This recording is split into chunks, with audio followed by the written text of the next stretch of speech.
This morning we had an interesting dialogue with the students regarding a particular issue that I'd like to share with you. A teacher was walking around the room checking students' homework and asked the student where their homework was. And the student responded, "I don't have it here." And after dialogue back and forth between the student and the teacher, the truth came out that the student didn't have it here because the student didn't do the homework. So it actually didn't exist. And the question arises, is that considered being truthful or not?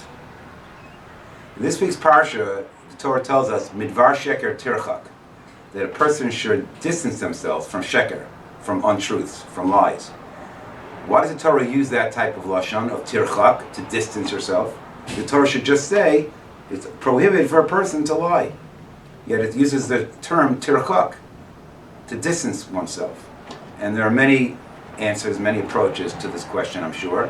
But one approach we discussed today with the students is that sometimes we find ourselves very easily using our thumbs. We say, I didn't really lie. I didn't tell the whole truth, but I really didn't lie. I told the teacher I didn't have my homework here. It's true. I don't have it here. Of course, I don't have it here because it wasn't done. So a person is being deceitful.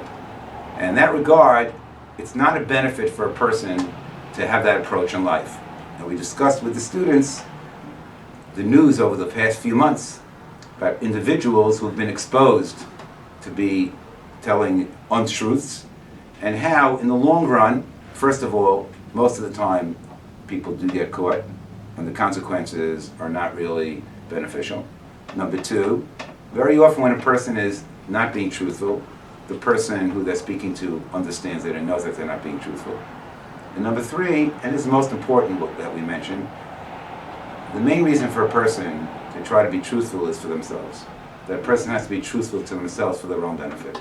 That a person who lives a life of trying to deceive other people, in the long run, is not benefiting themselves because they're constantly fooling themselves into thinking that things are okay, and they're trying to cover up for perhaps inadequacies. And if they were honest with themselves and be able to work on their inconsistencies and their inadequacies, they'd become better people. So a person their entire life can have that attitude and not benefit and try to be as productive as they could. That's why the Torah says tirchak.